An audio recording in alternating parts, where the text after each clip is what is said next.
forget to check out our sponsor, The Health Blaze, at thehealthblaze.com.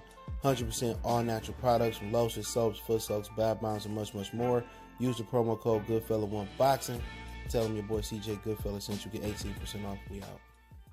All right, man. Nick Cannon said he came to Detroit. I'm riding through Detroit right now, looking for Eminem to put hands on him over some comments about Mariah. And he said Eminem admitted that in that Fat Joke song, saying that he almost got his ass kicked to Vlad. So let's talk a little bit about that. We back. Goodfella Sports TV. Make sure you hit that subscribe button, bell icon button, share the video.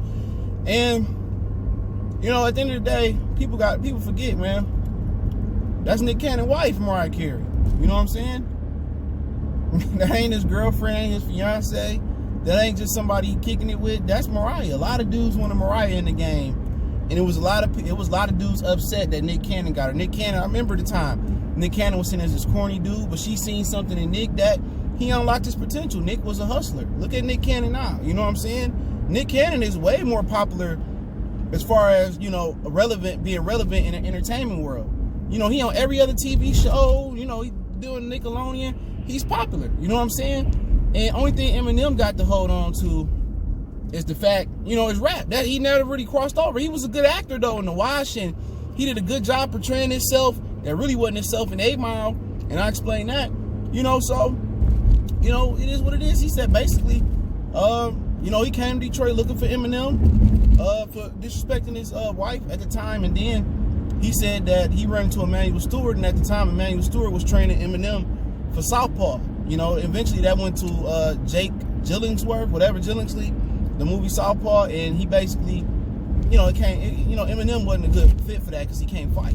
He wasn't picking up with the boxing movement and stuff of that nature. So, you know, Eminem just can't. He couldn't hack it in boxing, and it's okay. You know what I'm saying? Everybody ain't the best. And he says basically he told Emmanuel Stewart to set it up because Emmanuel Stewart was training Eminem for the fight. For the movie, and he was like, "We'll set it up." And Nick said he boxed and, you know, this, that, and the third. But what people forgetting is this is his wife, and Mariah, he said, is a black woman. That's always up for debate because Mariah light-skinned it. You know what I'm saying? But he said Mariah, daddy blacker than him from Harlem. So Mariah is a sister. She's just a woman of color. And here come Eminem being obsessed with a woman of color again because basically everybody was mad at Nick. Eminem just took it to the next level. You know what I'm saying? Because one, he was probably one of the most hottest rappers at the time. Two, popular. You know what I'm saying? And I think his ego got in the way. You know what I'm saying? I truly do think his ego got in the way. Like, I really lost Mariah, or I couldn't get Mariah in this cornball can. And I think that's kind of what got in the head. And then I think it went places. It shouldn't have gone. You know what I'm saying? And, you know, it is where it is to this day. You know, if they really want to, you know, bang his and they really want to get into it, and like Blast said, he said, a person at least even my caliber and you and Eminem caliber, y'all not walking around without security. You know what I'm saying? And then that's when Nick was like, well, I pulled up in Detroit. He don't live on 7 Mile, 8 Mile. Rightfully so. Who gonna make all this money and still live in the hood? And I don't really think Eminem ever really lived in the hood. He lived in the trailer parks across 8 Mile. You know, and that whole 8 Mile image that they portrayed in 8 Mile, like that was not a reality. Eminem was not this great battle rapper tearing up, you know, guys in Detroit. He was scared to battle. That part was true. You know what I'm saying? But he wasn't tearing everybody up. So that was just, you know, a part of his imagination. But once again, like Nick Cannon explained in the video, it's like it's a whole kind of, in his mind, it's a slave correlation there, where he was saying how the slave masters used to rape the slave woman in front of her husband, and he couldn't do nothing about it or he'd get killed, and it was against the law. And for Eminem, a dude who has a racist background with racist songs, and you can keep going on and on. In his history, you know, to sit here and be obsessed with a black woman, and Mariah Carey, she's a woman of color. Why ain't you obsessed about no other woman in Hollywood that didn't turn you down? Seriously. Why? Why are you nitpicking on Mariah Carey? Just Mariah. I mean, oh, she gave me some. She gave me some. I don't even believe she gave him some. You know what I'm saying? I don't believe she ever courted him, but she could have. And maybe Eminem was a little quick, or it was whack, or Eminem just wasn't a good fit, or maybe it never happened. You know, but at the end of the day, no matter what color she is, that's somebody's wife. Not girlfriend, not man. You know, imagine if Eminem got to coming out here rapping about Beyonce and, you know, F Beyonce and she gave me some and why, you know, this, that, and the third. What you think Jay-Z would do? Eminem wouldn't be alive right now. It wouldn't even have made it. He wouldn't have made it to 2020. Right there, and whatever he said the timeline was, 08, 09, 2010, that man wouldn't have made it that far. Because you seen what happened when Offset called Beyonce the B word.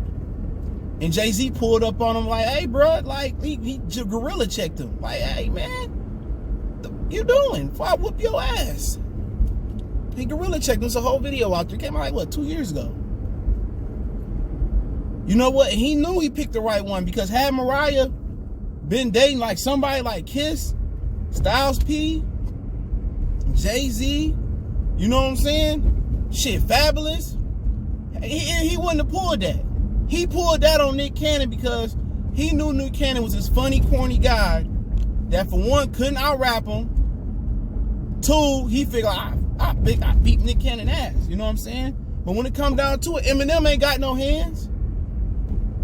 Eminem, like I said, most of these dudes hide behind the microphone. They hide behind the camera. You know? But Nick Cannon ain't, man, Eminem ain't got no hands, bro.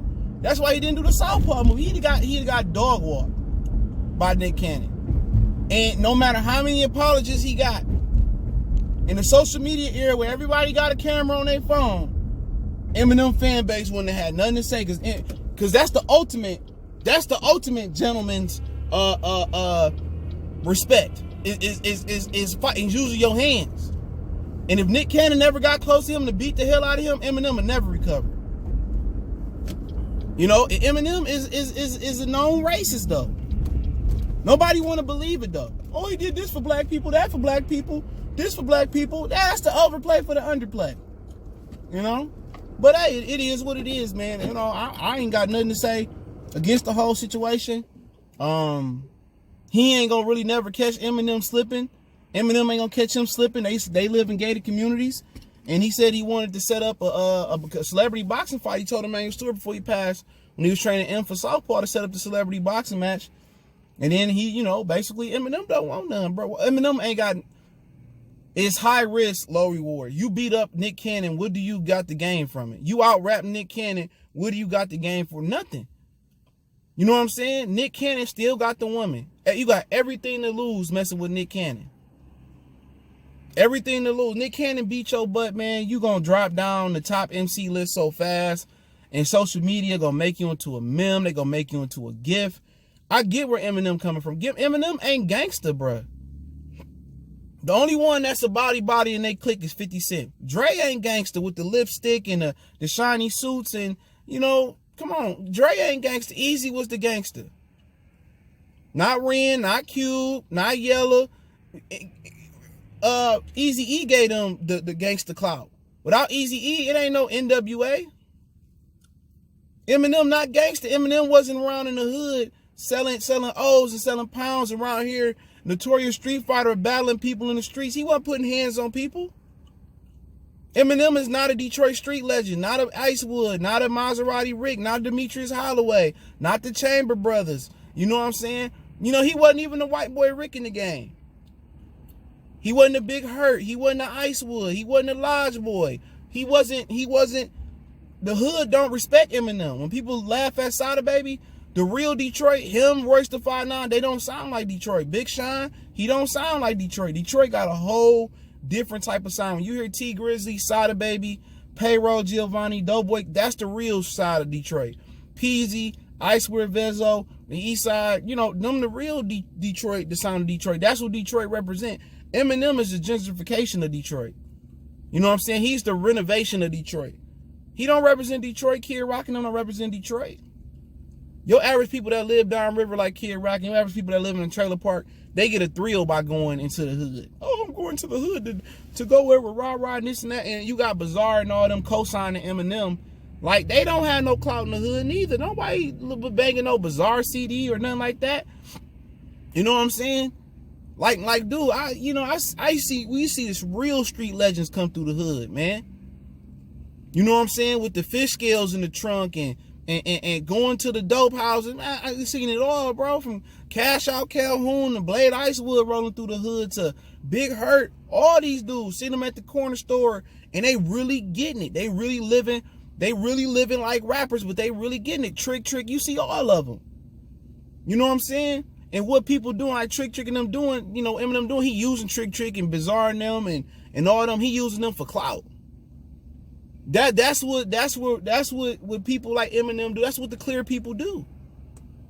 They do something for some black people to make it seem they good, and then, you know, they use them to get where they use us to get where they gotta get to. And I guess we gotta use them. You know, but hey, it is what it is, man. It ain't gonna never pop off because Eminem don't want that smoke. But at the same time, he got too much to lose. But hey, appreciate it. Don't forget, we on Facebook, Instagram, Twitter. Reach out to the email if you got business, question, inquiry, sponsorship, video requests. Keep sharing the videos. Want to make a donation to the channel? That link's in the description. Best way to donate is share the video. And check out our music entertainment playlist for more videos like this. And check out our sponsor, The Help Blaze, at thehelpblaze.com. 100% all natural products. Use the promo code GoodFella1Box to get you 18% off their 100% all natural products. Website, promo code in the description. We gone.